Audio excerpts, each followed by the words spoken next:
కాళ్లలో నొప్పి, నరాల వాపు వంటి లక్షణాలతో బాధపడుతున్నారా? వెరికోస్ వెయిన్స్ లో అత్యాధునిక చికిత్స ఏవిస్ వాస్కులర్ సెంటర్. సడన్ గా ఇన్స్టా ఫాలో అవుతూ ఉంటే నాకు ఆ పర్సన్ నెంబర్ కనిపించింది మేడం. ఇలా ఫోన్ లో కాదు, నువ్వు ఇలా ఫోన్ లో ఏడిస్తే నేను తట్టుకోలేను, మాట్లాడదాం, కలిసి మాట్లాడదామని ఒక రిసార్ట్ బుక్ చేశాడు సార్. రిసార్ట్ కి ఎవరమ్మా పిలుస్తారు?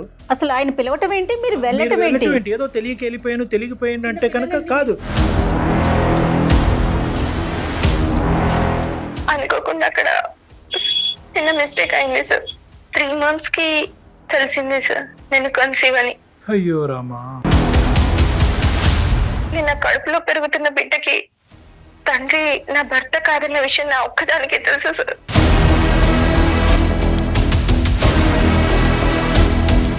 ఈరోజు డాక్టర్ కళ్యాణ్ చక్రవర్తి దీనికి పరిష్కారం చెప్పగలడా, లేదంటే నువ్వు పెళ్లి చేసుకున్న భర్త దీనికి పరిష్కారం చెప్పగలడా? మీరు చేసింది కరెక్టేనా అనే ప్రశ్న మీ వైపు వేసుకోండి ఒక్కసారి. నేను చేసింది తప్పే, నాకు తెలుసు ఆ విషయం, బట్ నేనేమి చేయలేకపోతున్నాను సార్ ఇప్పుడు. నువ్వు అనుకున్నట్టుగా స్మూత్గా సాఫీగా 100% నీకు కంప్లీట్గా కంఫర్ట్ జోన్లో పెట్టి ఈ సొల్యూషన్ ఇవ్వటం అన్నది ఈ భూప్రపంచం మీద మానవ మాత్రుడికి ఎవ్వడికి అవ్వదు.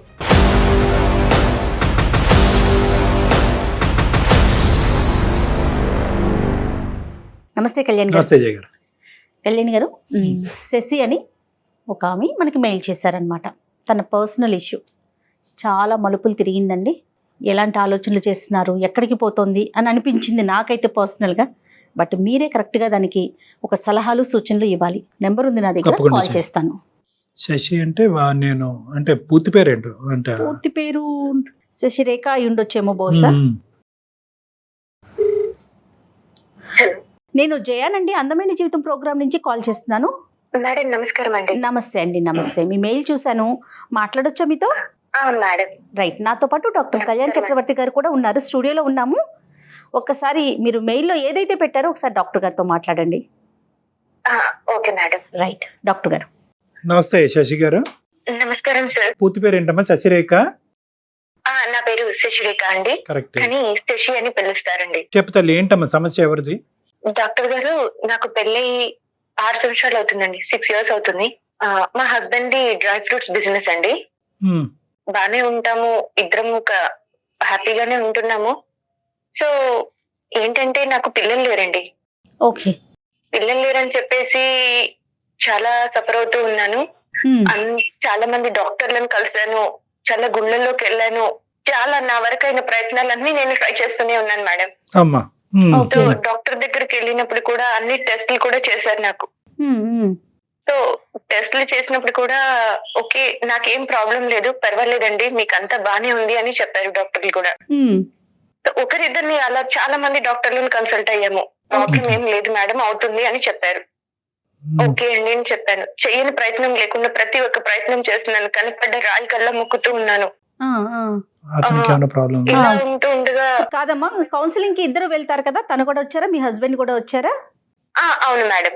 ఓకే. మరి కదమ్మా, అతనికి ఏమైనా సమస్య ఉందన్నారమ్మా మెడికల్ గా? ఏమన్నా చెప్పారా? అంటే తను చేయించుకోలేదండి టెస్ట్లు. తర్వాత ఇంకా నాలో ప్రాబ్లం ఏం లేదు అని చెప్పి 2-3 డాక్టర్లు సజెస్ట్ చేసిన తర్వాత తను కూడా చేయించుకోండి అని రిక్వెస్ట్ చేశాను. సో తనప్పుడు చేయించుకున్నారు. తనకి ప్రాబ్లం ఉంది.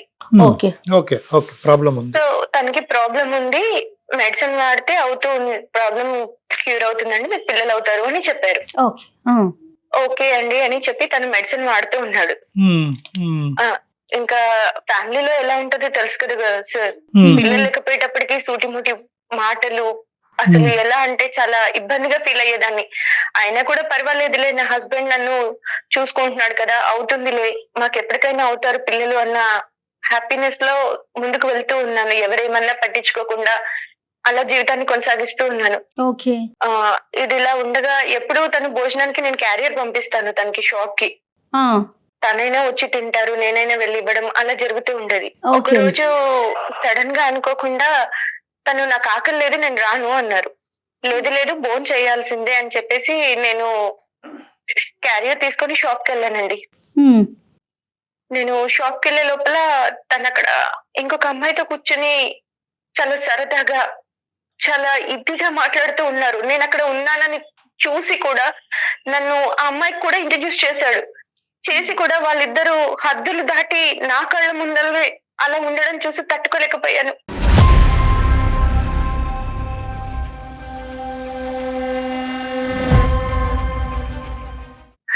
అసలు చెప్పడానికి నాకే అసహ్యంగా ఉంది సార్. ఉమ్, వైఫ్ పక్కన పెట్టుకొని కూడా తను అలా బిహేవ్ చేస్తూ ఉంటే నేనేమీ మాట్లాడలేకపోయాను. అక్కడ ఏమీ మాట్లాడకుండా సైలెంట్ గా ఇంటికి తిరిగి వచ్చేసాను. ఓకే. ఎవరు అని ఏమీ అడగలేదు. ఎందుకు అందరిలో మాట్లాడటం అని సైలెంట్ గా ఇంటికి వచ్చేసి ఎవరు తను, అసలు ఏంటి, మీ ఇద్దరు అంతా చనువుగా ఉన్నారు, ఎందుకు, అమ్మాయి ఎవరు అని ఇలా అడిగానండి. అడిగితే నీకు చెప్పాల్సిన అవసరం నాకు లేదు, ఫస్ట్ నువ్వు బాబును పాపను కనివ్వు, తర్వాత నువ్వు నా గురించి మాట్లాడు, అప్పటి వరకు నీకు అర్హత లేదు,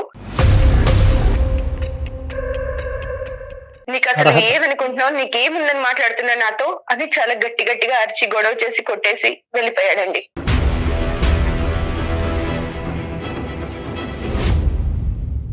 చాలా అసలు చాలా చాలా నరకం అనిపించింది. నేను అన్ని నాలో ప్రాబ్లం లేకపోయినా కూడా నేను చాలా హ్యాపీగా ఉన్నాను.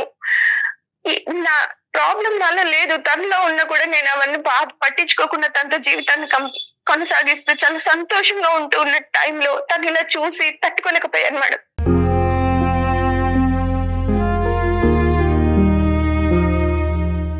అయితే నేను కాలేజ్ చదివే రోజుల్లో మేడం నన్ను ఒక అబ్బాయి లవ్ చేశాడు, చాలా ఇష్టపడ్డాడు.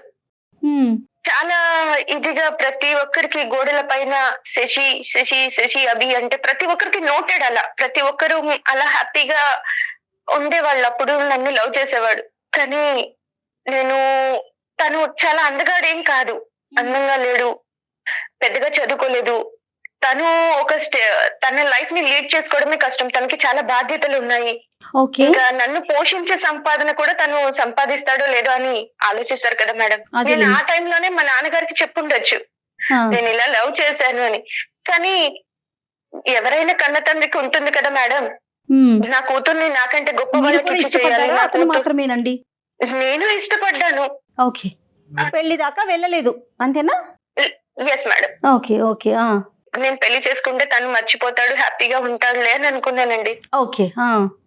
సో ఇలా నేను అన్ని 6 సంవత్సరాల నుంచి ఏది గుర్తుకు చేసుకోలేదు. తను నా అంతలో నేను ఉంటున్నాను, అన్ని మర్చిపోయి నా భర్త నాకు సర్వస్వం అని బ్రతుకుతున్నాను మేడం. నేను తన కోసమే ఉండాలి అన్నట్టు నేను మా హస్బెండ్ కోసమే అన్ని భరిస్తూ ఉంటూ ఉన్నాను. ఎవరెన్ని మాటలు అన్నా పట్టించుకోకుండా, బంధువులు పిల్లలు లేరు, గొడ్రాలు అని ఇలా చాలా హింసిస్తూ ఉన్నా కూడా నేను ఎప్పుడు పట్టించుకోలేదు. నా భర్తే నన్ను ఇలా చూసేటప్పటికి తట్టుకోలేకపోయాను మేడం. చాలా ఏడుపు వచ్చేసింది, చాలా బాధ అనిపించింది.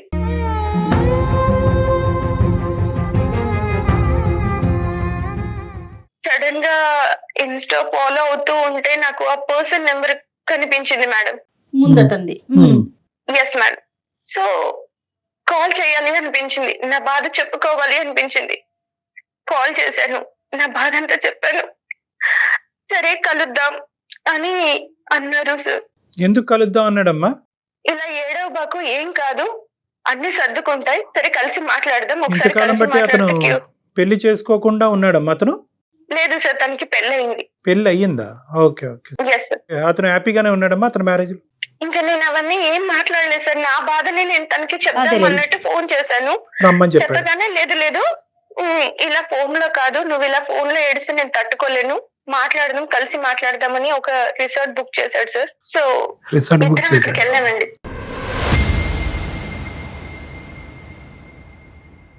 రిసార్టే దొరుకుతాయమ్మా మనకి ఈ టైంలో? అంటే సార్ నేను అసలు ఆ సిచ్యువేషన్ లో ఎక్కడ ఏంటి అని కూడా ఏం ఆలోచించలేదు సార్. ఫస్ట్ అసలు మాట్లాడాలి, నా బాధను తనతో చెప్పుకోవాలి. నేను ఇలా ఇదయ్యాను, నీ మీద ఉన్న ప్రేమను కూడా నేను చంపుకొని ఇలా ఉంటే నన్ను ఇలా ఇది చేస్తున్నారన్న పెయిన్ లోనే ఎక్కడ ఏంటి అని కూడా ఏం ఆలోచించలేదు. సరే వెళ్ళావమ్మా రిసార్ట్ కి వెళ్ళారా? వెళ్ళాను సార్. సో రిసార్ట్ కి వెళ్ళిపోయేటప్పటికి తనని 6 years నుంచి మిస్ అయిన ఫీలింగ్ తట్టుకోలేక అసలు చూడగానే నన్ను నేను కంట్రోల్ చేసుకోలేకపోయాను సార్.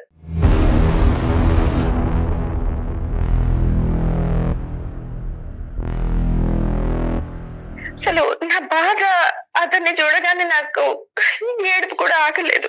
ఏంటి నేను నిన్ను ఇలా వదిలేసి వెళ్ళిపోయాను అని ఏడుపుతో తన్ని అలా హక్ చేసుకున్నాను సార్.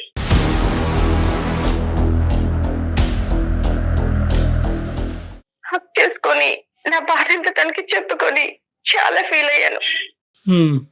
అనుకోకుండా అక్కడ చిన్న మిస్టేక్ అయింది సార్.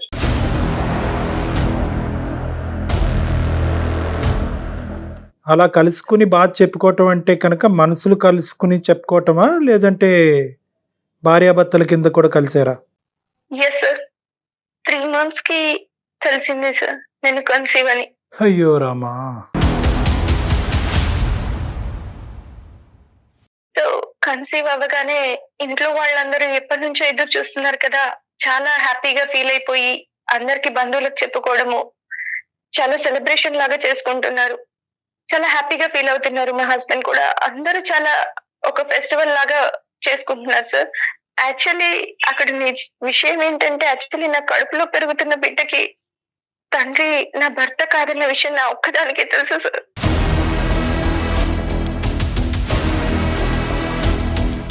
ఎలా చెప్పగలవు అమ్మా, ఎలా చెప్పగలవు ప్రెగ్నెంట్ అయ్యావు అనేది? ఖచ్చితంగా ఆ బిడ్డ నీ బిడ్డ, మీ భర్తతో కలిగినటువంటి బిడ్డ కాదని ఎలా చెప్పగలవు?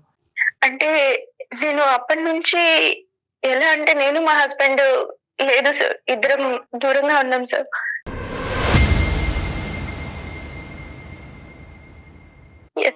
ఇప్పుడు కన్సీవ్ అయ్యాను. కన్సీవ్ అవ్వగానే మా హస్బెండ్ ఇంకా చాలా హ్యాపీగా. మీకు ఇప్పుడు 3rd మేడం.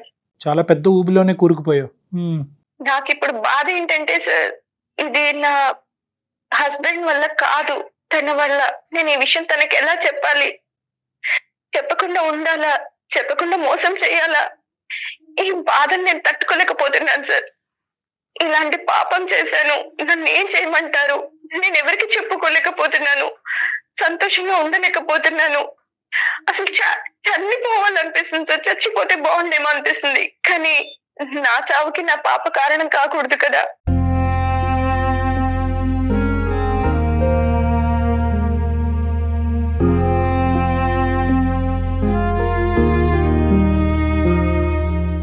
తనని ఎందుకు బలి చేయాలి అని ఆలోచిస్తున్నాను. ఇంకొక సెకండ్ అసలు ఏంటి వద్దు, నాకు ఇది నేను తీసేయించుకోవాలి, నాకు ఇది వద్దు, ఇంట్లో వాళ్ళకి చెప్పకుండా మిస్క్యారీ అయిందని చెప్పి తీసేయించుకోవాలా అని ఇలా చాలా చాలా చాలా డౌట్స్ వస్తున్నాయి సార్.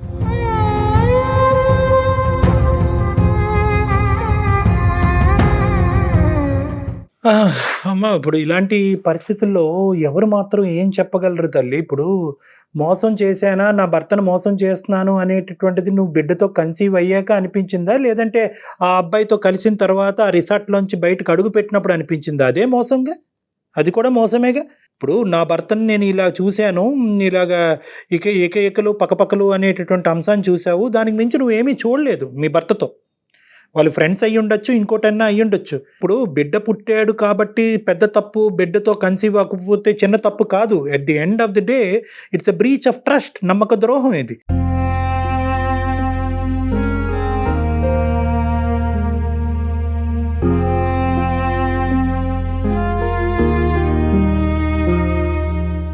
నీ భర్త ఏం చేశాడు అనేటటువంటిది కాసేపు తీసి పక్కన పెట్టండి. మీరు మనస్తాపం చెందారు, మీరు చూసింది ఒకటి, ఊహించుకుంది ఒకటి, మీ మనసులో ఆలోచించింది ఒకటి, ఫైనల్గా జరిగింది ఒకటి. ఈరోజు మీరు అంత దూరం ప్రయాణం చేయవలసినటువంటి అవసరం ఏముంది? నిజంగా మీ మనసులో ఆ అబ్బాయికి అంత స్థానం ఉంటే కనుక అందచందాలు, హెచ్చు తగ్గులు ఇవన్నీ తీసి పక్కన పెట్టి మీ తండ్రితో పోరాడి అతన్నే పెళ్లి చేసుకుంటే పోయిండేదిగా. ఎందుకు మీ మనసులో ఇదంతా దాగిపెట్టి ఏ రోజైతే మీ భర్తని ఒక చూడకూడనటువంటి పరిస్థితుల్లో చూసినప్పుడు ఎందుకు ఇది బయటకు రావాలి?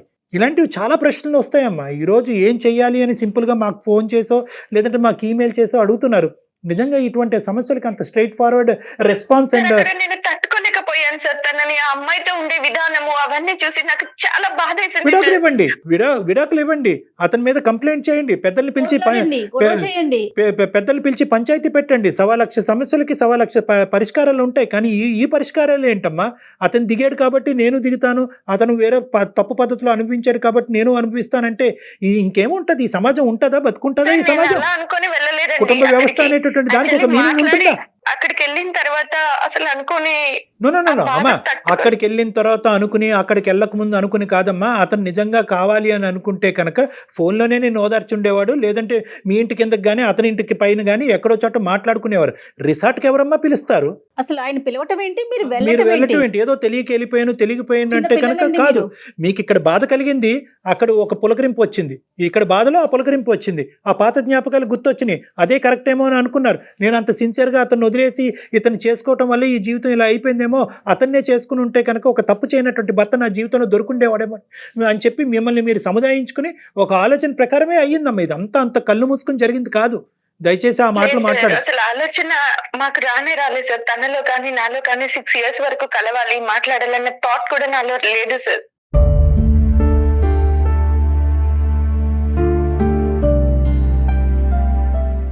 అక్కడ అలా చూసిన తర్వాత సిచ్యువేషన్ కంట్రోల్ అవ్వలేక నేను తనకి ఫోన్ చేసి నా బాధను షేర్ చేసుకోవాలి అనుకున్నాను తప్పించి ఇంకా నేను అంతకు మించి ఇంకేం అనుకోలేదు. అక్కడికి వెళ్ళిన తర్వాత ఓదార్చే టైంలో అలా అనుకోకుండా తప్పు జరిగిపోయింది. ఇదన్నా సినిమా అండి. అవ్వదమ్మా, అలా అవ్వదు. సరే, ఇప్పుడు ఏంటంటే నిన్ను నిందించి నిన్ను ఖండించడం అనేది ఇక్కడ సొల్యూషన్ కాదు. ఎందుకంటే ఈ స్టోరీ 100కి 99 మంది ఈ విధంగానే అనుకుంటారు. నేను మాట్లాడినట్టే మాట్లాడతారు. అంటే ఏంటంటే నువ్వు అక్కడికి ఎందుకు వెళ్ళావు, రిసార్ట్కి ఎందుకు వెళ్ళావు, బాధ చెప్పుకునే దాని శరీరాలు ఎందుకు ఒకరికొకరు అప్పచెప్పుకున్నారు అనేటటువంటి అంశాన్ని ఎవరన్నా మాట్లాడతారు. నెంబర్ 2, ఎవరన్నా ఏమన్నా అంటే కనుక అతను గడ్డి తిన్నాడు కాబట్టి నువ్వు గడ్డి తింటావమ్మా, నీ భర్త గడ్డి తిన్నాడు కాబట్టి నువ్వు గడ్డి తిన్నావమ్మా అని అంటారు. లేదా ఇంకొక వంతు మనుషులు ఏమంటారంటే కేవలం నీ భర్తని ఒక స్త్రీతో పాటు ఒక సంతోషకరమైనటువంటి వాతావరణంలో చూసే దానికి మించి నువ్వు ఏమీ చూడలే కదమ్మా, అతనికి మించినటువంటి మెట్టెక్కి నువ్వు ఎందుకు ఇంత ఇలాంటి దానికి ఒడిగట్టావని చెప్పి అనుకుంటారు. ఈ మూడు రకాలుగా పబ్లిక్ అనుకుంటారు. తప్పే, నాకు తెలుసు ఆ విషయం, బట్ నేనేమి చేయలేకపోతున్నాను సార్ ఇప్పుడు.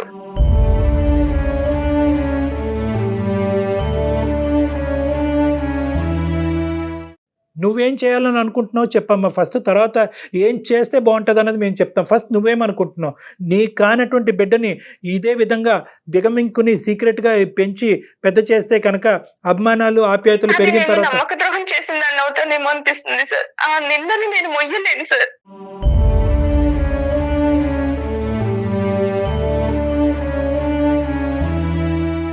ఇప్పుడు అతని పొజిషన్ ఏంటి, మీ హస్బెండ్ పొజిషను? తను చాలా హ్యాపీగా ఫీల్ అవుతున్నాడు సార్. ఇన్ని ఇయర్స్ తర్వాత కన్సీవ్ అయ్యింది నా వైఫ్ అని చాలా సెలబ్రేషన్ గా చాలా హ్యాపీగా ఫీల్ అవుతున్నాడు. పుట్టబోయేటటువంటి బిడ్డని పుట్టక ముందే ఇంత బాగా ప్రేమిస్తున్నాడు అనే ఆలోచన వల్ల ఇప్పుడు నువ్వు చేసిన తప్పు అని నీకు అనిపిస్తుందా? అంటే సార్ నాకు అర్థం కాదు, పిల్లలు పుడితేనే భార్యనా సార్? పుట్టకపోతే భార్యని ఏ రకంగా అయినా ఊహించుకోవచ్చా? పక్కన ఇంకొక అమ్మాయి భార్య నించొని ఉంటే ఇంకొక అమ్మాయి ఆవిడతో ఉంటే భార్యకి ఎంత బాధ అవుతుంది సార్? అమ్మ, బిడ్డల గురించే భార్య అనేటటువంటిది తప్పు, కానీ బిడ్డల గురించే భార్య అనేటటువంటి విధంగా పక్కదో వెళ్ళినటువంటి భర్తను చూసి ఆడది ఇంకో తప్పుతో పట్టి వేరే వ్యక్తికి గర్భం దాల్చడం అనేది తప్పున్నారా? సో ఇక్కడ నేనేమంటున్నానంటే అది తప్పే, ఇది తప్పే. ఆ సబ్జెక్ట్ గురించి మనం తర్వాత మాట్లాడుకుందాం. నీ భర్త ఎందుకు అలా ఆలోచించాడు, బిడ్డ పుట్టగానే బిడ్డతో కన్సీవ్ అవగానే నీ దగ్గరికి ఎందుకు పరిగెట్టుకుని వచ్చాడు అనేది సపరేట్ సబ్జెక్ట్. ఆ ప్రశ్న మీరు వేసుకోండి ఒకసారి, అది తర్వాత చేసింది కరెక్టేనా అనే ప్రశ్న మీ వైపు వేసుకోండి ఒక్కసారి. ఇప్పుడు మనం మేడం తప్పు చేశాను, నేను తప్పు చేయలేదు. ఇప్పుడు ఏంటంటే ఇప్పుడు అతను చేసిన తప్పు కాదా అండి అనేటటువంటి పరిస్థితిలో మనం లేము. అది కాదు ఇక్కడ సబ్జెక్ట్. ఇక్కడ మీరు చేసినటువంటి తప్పు, ఈ తప్పుకు పరిష్కారం ఏంటి, అసలు పరిష్కారం అన్నది ఉందా అనేది కూడా మనం అడగాలి. పరిష్కారం ఉందా? ఈరోజు డాక్టర్ కళ్యాణ్ చక్రవర్తి దీనికి పరిష్కారం చెప్పగలడా, లేదంటే నువ్వు పెళ్లి చేసుకున్న భర్త దీనికి పరిష్కారం చెప్పగలడా? అదే అర్థం కావట్లేదు సార్. నా జీవితం ఎటు వెళ్తుందో కూడా నాకు అర్థం కాని సిచ్యువేషన్ లో ఉన్నాను. దయచేసి మీరు నాకు హెల్ప్ చేయగలరా? నీ మైండ్ లో ఉన్న ఆప్షన్స్ ఏంటో చెప్పమ్మా, దాన్ని బట్టి నేను చెప్తా. ఆ బిడ్డకు తండ్రి తిను అని చెప్పి నేను ఉండగలనా? అంత ధైర్యం నాకు లేదు సార్. రైట్, అది ఉండలేవు. ఈ సీక్రెట్ గా అయితే దాచిపెట్టేటటువంటి అవకాశం లేదన్నది క్లియర్ కట్ గా ఇందాక చెప్పేశావు. Option number 2. రెండోది ఏంటి తల్లి? చెప్పకుండా వెళ్ళి మిస్క్యారీ అయిందని చెప్పాలా అని ఆలోచిస్తున్నాను సార్. అంటే అబార్షన్ చేసుకుని వెళ్దామనమ్మా? Yes sir. రైట్, అది రెండోది. మూడోది ఏంటమ్మా, ఇంకేమైనా ఉన్నాయా? లేదు సార్. మూడో ఆప్షన్ నేను చెప్పనా? ఆ బేబీ వద్దు తనకంతే. అమ్మ, ఇప్పుడు బిడ్డతో నీకు ఒక ఇమోషనల్ అటాచ్మెంట్ పెరిగిందా లేదా? పెరిగింది సార్. పెరిగింది కదా. సో ఒక ఒక అబార్షన్ అనేటటువంటి మార్గంలో వెళ్ళి ఆ బిడ్డనైతే చంపుకోలేవు కదా. అది మేము కూడా మాట్లాడలేం అబార్షన్ గురించి. ఎవరికి వాళ్ళు నిర్ణయం తీసుకోవాలి, కానీ బయట వ్యక్తులుగా మేము దాని గురించి చేయించుకోమా వద్దమ్మా అని చెప్పేటటువంటి హక్కు మాకు లేదు. అది చట్టరీత్యా కరెక్ట్ కూడా కాదు. సో ఆ అంశాన్ని తీసి పక్కన పెడదాం. నేను మూడో ఆప్షన్ నేను ఒకటి చెప్తా. ఏదైతే అది అయ్యింది అని చెప్పి నీ భర్తతో ఈ పరిస్థితుల్లో నిన్ను చూడటం వల్ల నేను మనస్తాపం చెంది ఒక డిప్రెషన్లోకి వెళ్ళి నా స్పృహను కోల్పోయి నేనేం చేస్తున్నానో నాకు తెలియక ఈ తప్పు జరిగింది అనే విధంగా నీ భర్తకు చెప్తే అతని రియాక్షన్ ఏమవ్వచ్చు? అసలు తను ఇప్పుడు నువ్వు మాకు చెప్పిందేనమ్మా, నువ్వు మాకు ఏదైతే చెప్పావో ఇదే ఆస్పెక్టు ఈ బలైనటువంటి పరిస్థితిలో నువ్వు చేసినటువంటి పనితో నేను మనస్తాపం చెంది నేను అక్కడికి వెళ్ళి చెప్పుకోవటానికి తనకి చెప్పలేను సార్. దానికంటే చావడమే బెటర్ సార్.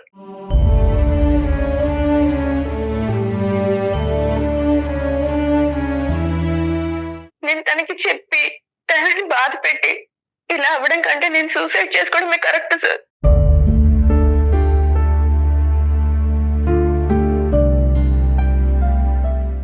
వద్దులేమమ్మా. ఇప్పుడు సూసైడ్ చేసుకోవాలనేటటువంటి ఆలోచనతో వచ్చిన దానివైతే ఈ వేదిక ఎందుకమ్మా? ఈ వేదిక మీద ఇప్పుడుకొచ్చి ఎవరికి సూసైడ్ చేసుకోండి అని మేము చెప్పం కూడాను. ఓకే, సో అది కాదు, అది తీసి పక్కన పెట్టండి. బ్రతుకుంటానికి 1000 కారణాలు ఉంటాయి, 100 సమస్యలకి 1000 సొల్యూషన్లు ఉంటాయి. కొద్ది కూల్గా మనం ఆలోచిద్దాం. ఇప్పుడు నేనేమంటున్నానంటే బిడ్డను వద్దు, మిస్క్యారేజ్ అయ్యిందని చెప్పి వాళ్ళకి చెప్తే బాగుంటుందేమో, సమస్యకి పరిష్కారం నువ్వు అనుకుంటున్నాం. కానీ చేతులారా ఏ తప్పు చేయనటువంటి ఒక బిడ్డని చంపుకున్నాను అనేటటువంటి ఫీలింగ్తో నువ్వు బతుకుండగలవమ్మా? అప్పుడు హ్యాపీగా ఉండగలవా నువ్వు? అది కూడా బాధేగా. అది కూడా బాధ. నీ పరువు జీవితాంతం మా బాధని మొయ్యగలనా సార్ నేను? ఇప్పుడు బిడ్డకు తండ్రి తను కాదు అని జీవితాంతం మా బాధ నేను. అది కరెక్టే. కానీ నేను ఏంటంటే నువ్వు చెప్పినటువంటి ఆప్షన్ బి నేను అంటున్నానమ్మా. ఒకప్పుడు మిస్క్యారేజ్ అయ్యింది అనేటటువంటి విధంగా వాళ్ళు చెప్పటం వల్ల నీకు 2 సమస్యలు అప్పటికీ లైవ్లో ఉంటాయి. 2 నీ బుర్ర తినేటటువంటిది నేను డిప్రెషన్లోకి తీసుకెళ్లే 2 సమస్యలు అప్పటికీ ఉంటాయి. బిడ్డను నేను చేతులారా చంపుకున్నాను. ఒక మనిషితో కలవలసినటువంటి అవసరం ఏంటి? పాపం పుణ్యం ఎరగినటువంటి బిడ్డని భూమి మీదకి తీసుకురాకుండా లోపలే చంపుకోవాల్సినటువంటి దుర్భర స్థితికి నేను ఎందుకు దిగజారిపోయాను, నేను ఎందుకు ఒక హంతకురాల్లా మారాను అనే ఫీలింగ్ కూడా నీకు రావచ్చు. నెంబర్ 1. నెంబర్ 2, కేవలం ఇది చేయటం అన్నంత మాత్రాన నీ తప్పు చెరిపేసుకోగలవమ్మా? అప్పుడు కూడా నువ్వు చేసినటువంటి తప్పు నిన్ను వెంటాడుతుంది కదా. అవుట్ ఆఫ్ ద మ్యారేజ్ నేను ఒక మనిషిని కలిశాను, నా భర్త కళ్ళు కప్పి నేను ఒక తప్పు పని చేశాను అనేటటువంటి ఆలోచన వెంటాడుతుంది కదా. సో బిడ్డని చంపుకోవటం వల్ల, ఈ బిడ్డని అబార్ట్ చేసుకోవటం వల్ల నీకు నీ సమస్యకి దీర్ఘకాలికమైనటువంటి పరిష్కారం దొరుకుతుందని నేను అనుకోవట్లే. So your option B is not opt and not correct. మరి ఎలా సార్? ఎలా నేను బ్రతకడం? ఎస్, నేను చెప్పేది ఏంటి అంటే తప్పు జరిగింది. ఈ రోజు కాకపోయినా రేపైనా నీ తప్పు నువ్వు ఒప్పుకునేటటువంటి పరిస్థితి వస్తుంది. ఏది ఇర్రెస్పెక్టివ్ ఆఫ్ ద ఫ్యాక్ట్ నువ్వు గర్భం ఉంచుకున్నా, తీయించేసుకోవాలని అనుకున్నా, నీ మనసులో ఆ ముళ్ళు అలా గుచ్చుకుంటుంది. గుచ్చుకున్నంత కాలం నువ్వు హ్యాపీగా నీ భర్తతో నువ్వు సంసారం చేయలేవు, సంతోషంగా సుఖంగా ఉండలేవు. తప్పు చేశాననే ఆలోచన నేను తినేస్తుంది. కాబట్టి తప్పు ఈరోజు ఇర్రెస్పెక్టివ్ ఆఫ్ ద బిడ్డ ఉందా లేదా అనే అంశం కాకుండా తప్పు ఎప్పటికైనా ఒప్పుకోవాలి. తప్పు ఒప్పుకోవాలి, ధైర్యంగా ఒప్పుకోవాలి. అతను కలిసి ఉంటాడా ఉండడా తర్వాత విషయం, ఆ తర్వాత అంశం అమ్మా. కలిసి ఉంటారా అంటే ఏ కుటుంబాన్ని విడగొట్టేటటువంటి ఉద్దేశం నాకు తెలియదు. నాకు ఆ ఉద్దేశం లేదు. అర్థం చేసుకొని ఉంటాడు సార్ నాతో. రైట్, అది ఆప్షన్ బి. నన్ను చూస్తాడు కదా అమ్మ, అది ఆప్షన్ బి. అతను ఉంటాడా? అతను ఉండడు కాబట్టి నేను తప్పు కప్పేసి ఇలా నా లోపల దాచేసుకుని నేను ఒక ఆర్టిఫిషియల్ జీవితం అతనితో గడుపుతాను అనుకోవటం అనేది ఇంకా నరకయాతం. ఒక బిడ్డను చంపేసుకుని ఒక అబద్ధాన్ని కప్పేసి ఒక ఆర్టిఫిషియల్గా ఇంకో 40-50 సంవత్సరాల పాటు మా ఆయన కళ్ళు కప్పేసి ఏమీ తెలియని దానిలాగా నేను నా భర్తతో పాటు గడుపుతాను అనేటటువంటిది ఇంకా ప్రమాదకరం. లేదు, నువ్వు అలా చెప్పేటటువంటి ధైర్యం నీకు లేదు అంటే కనుక ఆ మెసేజ్ కన్వే చేయమంటే నేను కన్వే చేస్తా. నేను ఈ నిజాన్ని తనకి చెప్పి నేను తనతో ఉండలేను సార్. తను నన్ను పిల్లలు పుట్టకుండానే నన్ను ఒక రకంగా చూసేవాడు. ఇప్పుడు ఈ రకంగా చేశానంటే తను నాతో ఉంటాడని నేను అనుకోను సార్. ఈ విషయం తెలిస్తే నాతో ఉండడు తను.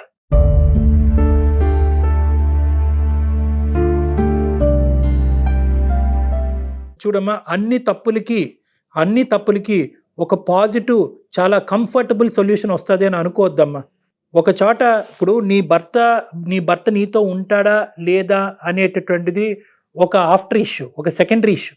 ఈరోజు ప్రైమరీ ఇష్యూ ఏంటంటే ఈ నిజాన్ని ఇలా కప్పిపుచ్చి అతనితో నువ్వు జీవితం కొనసాగగలవా? బిడ్డను చంపేసుకుని బిడ్డను చంపేసుకుని, లేదంటే బిడ్డ నా బిడ్డ కాదు అనే సీక్రెట్ని దాచిపెట్టి, అలాగైతే నేను ఉండను అని చెప్పి ఆ ఆప్షన్ అయితే తీసేసావు. బిడ్డను తీసేసుకుని ఒక సీక్రెట్ని కప్పిపుచ్చి అతనితో ఎంతకాలం హ్యాపీగా నువ్వు ప్రయాణం చేయగలవు? అప్పుడు మాత్రం నీకు ఇది నేను ఒకటి దాచిపెడుతున్నానని నీకు గుచ్చుకోదు అనేది గ్యారంటీ ఉందా? రైట్. సో ఇక్కడ ఉండేటటువంటిది ఏంటంటే, నేను చెప్తున్నాను కదమ్మా, ఈ ప్రాబ్లంకి ఇది చాలా క్లిష్టమైనటువంటి ప్రాబ్లం. నువ్వు అనుకున్నట్టుగా స్మూత్గా సాఫీగా 100% నీకు కంప్లీట్గా కంఫర్ట్ జోన్లో పెట్టి ఈ సొల్యూషన్ ఇవ్వటం అన్నది ఈ భూప్రపంచం మీద మానవ మాత్రుడికి ఎవ్వడికి అవ్వదు. ఎందుకంటే కనుక జరిగినటువంటి తప్పు ఆ స్థాయిలో జరిగింది కాబట్టి, నువ్వు 3వ నెల గర్భవతి కాబట్టి, ఇది అందరి జీవితాలకి ముడిపడి ఉంది కాబట్టి, నువ్వు చూడకూడదు ఏదో చూసావు, దాన్ని ఇంకో స్థాయిలో ఊహించుకున్నావు, వెళ్ళి ఇంకో మనిషితో తప్పు చేసావు, ఈరోజు గర్భం దాల్చావు. ఇప్పుడు దీనికి సింపుల్గా 100%గా నేను అందరూ హ్యాపీగా ఉండే సొల్యూషన్ చెప్పమంటే ఎవరు చెప్పలేరు. ఇక్కడ ఎవరో ఒకరు బాధపడాలి. ఎక్కువ బాధపడతావా తక్కువ బాధపడతావా అనేటటువంటి దాన్ని బట్టి ఇటువంటి సొల్యూషన్ ఉంటుంది. అయితే డాక్టర్ గారు, ప్రేక్షకులందరూ ఇప్పుడు నేను చెప్పేదానికి వ్యతిరేకిస్తారేమో నాకు తెలియదు, కానీ స్త్రీకి పురుషుడికి ఉన్న తేడా ఇదేనండి. ఒక పురుషుడు తప్పు చేస్తే దాని ఇంపాక్ట్ కనిపించదు, కానీ ఒక స్త్రీ కనుక తప్పు చేస్తే దాని ఇంపాక్ట్ చాలా స్పష్టంగా కనిపిస్తుందండి. చూడండి, అది భరించాల్సిన పరిస్థితి కూడా వస్తుంది కదా. చూడండి, తన పరిస్థితి అటు ముందుకు వెళ్ళలేదు, ఇటు వెనక్కి రాలేదు. ఒక స్త్రీగా నన్ను బాగా అర్థం చేసుకున్నారు. అమ్మ, ఒకటే నేను చెప్తాను తల్లి, ఇక్కడ ఏంటంటే ఇది బహుశా మేము చెప్పేటటువంటి సొల్యూషన్ నీకు చాలా పార్షల్గా ఇన్కంప్లీట్గా అనిపించవచ్చు. నేను ఇందాక చెప్పాను కదా, దీనికి కంప్లీట్గా అందరూ నవ్వుకుని సంతోషంగా ఉండే సొల్యూషన్ దీనికి లేదు కాబట్టి నేను ఎంచుకున్నటువంటి సొల్యూషన్ ఇది. తర్వాత నీ ఇష్టం. ఎందుకంటే నేనేమంటానంటే, ఏమో నేను తప్పుగా ప్రవర్తించాను అనే రియలైజేషన్ నీ భర్తకు రావచ్చేమో. నేను తప్పుగా, ఒక స్త్రీ అంటే కనుక, ఒక భార్య అంటే కేవలం పిల్లలు అనేటటువంటి మెషిన్ లాగా నేను నా భార్యను నేను పరిగణనలోకి తీసుకోవటం వల్లే నా భార్య మనస్తాపం చెంది ఇటువంటి తప్పు చేసిందేమో అనేటటువంటి రియలైజేషన్ నీ భర్తకు రావచ్చు. కాబట్టి ఎప్పటికీ కూడా ఒక కుటుంబం, ఒక భార్యాభర్తల సంసార జీవితంలో ఎప్పుడు కూడా నిజాలు ఎప్పుడు కూడా బహిర్గతం కావాలమ్మా. అబద్ధాలతో జీవితం నడిపించలేం మనం. కాబట్టి నా ఉద్దేశం, ఇప్పటికీ కూడా నీకు ఎంత కఠినంగా అనిపించినా కూడా నువ్వు నిజం చెప్పాలి అనేదే నా ఆలోచన. ఒకప్పుడు చెప్పలేను అని అనిపిస్తే కనుక మీడియేషన్ కావాలి, ప్రొఫెషనల్ మీడియేషన్ కావాలి, చెప్పేటటువంటి విధంగా అతను అర్థమయ్యేటటువంటి విధంగా అతనికి చెప్పాలి అని నీకు అనిపిస్తే కనుక నీ పరిస్థితులను నువ్వు నాకు పుస్తకం విప్పినట్టుగా మొత్తం అంతా వివరించావు కాబట్టి నాకు అర్థమయ్యేటటువంటి విధంగా ప్రొఫెషనల్గా అతను నీకు చెప్పేటటువంటి ప్రయత్నం చేయమంటే నేను దానికి కూడా రెడీ. అయితే అంతా కూడా పాజిటివ్ వేలోనే వెళ్తుందని మాత్రం ఎక్స్పెక్ట్ చేయకండి. అసలు 100% ఎక్స్పెక్ట్ చేయొద్దు. మీరు ఏమొచ్చినా దానికి రెడీగా ఫేస్ చేయడానికి రెడీగా ఉండి అప్పుడు డాక్టర్ గారు మాట్లాడారు. అప్పుడు అతను తీసుకునే నిర్ణయం బట్టి అసలు ఈ బిడ్డను ఉంచాలా ఉంచకూడదా అనేది కంప్లీట్గా భార్యాభర్తలుగా అది మీ ఇద్దరు డెసిషన్ అమ్మా. ఎందుకంటే తండ్రి అతను, ఎందుకంటే ఇప్పుడు అది ఇంకా చాలా కాంప్లికేటెడ్ ఇష్యూ అవుతుంది. అతనికి పెళ్ళయింది, ఫాదర్ అతను. సో ఒకప్పుడు అబార్ట్ చేసుకోవాలి అంటే కనుక నీ కన్సెంట్ ఏంటి, అతని కన్సెంట్ ఏంటి, ఇవన్నీ కూడా పరిగణలోకి వస్తాయి. సో దానికి కంప్లీట్గా మీరు మెడికల్ అండ్ లీగల్ అడ్వైస్ సపరేట్గా తీసుకోవాలి. కానీ దానికి ముందు నీ భర్తకి ఏ విధంగా ఇది చెప్తారు అనేది ప్రధానమైన అంశం. మీరు చెప్పలేనటువంటి పక్షంలో నా హెల్ప్ తీసుకుంటానంటే దానికి కూడా నేను రెడీ. రైట్ అమ్మా. ఒకసారి నేను మీకు పర్సనల్ నెంబర్ షేర్ చేస్తాను. డాక్టర్ గారితో ఒకసారి పర్సనల్గా మాట్లాడండి. ఎందుకంటే ఈ వేదిక మీద చెప్పలేని విషయాలు, మీరు చెప్పలేనివి, అలానే డాక్టర్ గారు సూచించలేని విషయాలు చాలా ఉన్నాయి. పర్సనల్గా మాట్లాడితే చాలా బెటర్ అండి. రైట్. All the best. ధైర్యంగా ఉండండి అమ్మా. చనిపోవాలనే ఆలోచన మాత్రం దయచేసి రానివ్వను. ఓకే అమ్మా. ఇంతకు మించి పరిష్కారం కనిపించట్లేదు డాక్టర్ గారు. ఎందుకంటే పర్సనల్గా మీతో వచ్చి మాట్లాడటం తప్ప తను పూర్తిగా చెప్పలేకపోతుంది. వేదికగా మనము చెప్పలేకపోతున్నారు. మీరు కూడా సరైన, అంటే ఇంకొంచెం డెప్త్గా చెప్పాలన్నా కూడా చెప్పలేని సెన్సిటివ్ విషయాలు కదా. చాలా సెన్సిటివ్ ఇష్యూ అమ్మా. దీనివల్ల ఎవరో ఒకరు బాధపడతారు. ఖచ్చితంగా ఈ అమ్మాయి తప్పు చేసినందుకు ఈ అమ్మాయి కొద్దిగా ఎక్కువ బాధపడాలి, అది తప్పదు. ఆ బాధలో రకరకాలు ఉండొచ్చు. ఏ భర్త వింటే కనుక బహుశా నాన్ యాక్సెప్టెన్స్, నీ దారి నీది, నా దారి నాది, విడాకులు. సో బహుశా ఈ అమ్మాయిని మనం మెంటల్ గా ప్రిపేర్ చేయాలి. అల్టిమేట్ అవుట్కమ్, కాళ్ళ మీద తను నిలబడే ధైర్యాన్ని మాత్రం ఇవ్వాల్సిన అవసరం వచ్చింది. తన కాళ్ళ మీద తను ప్లస్ బిడ్డ, భర్త లేకుండా బిడ్డను చూసుకునేటటువంటి పరిస్థితిని కూడా ఆ అమ్మాయి అంగీకరించేటటువంటి పొజిషన్ కి మనం తీసుకెళ్ళాలి. Thank you so much. చూద్దాం మేడం, కలవనియండి, చూద్దాం మనం. షూర్ డెఫినెట్ గా అండి. నమస్తే.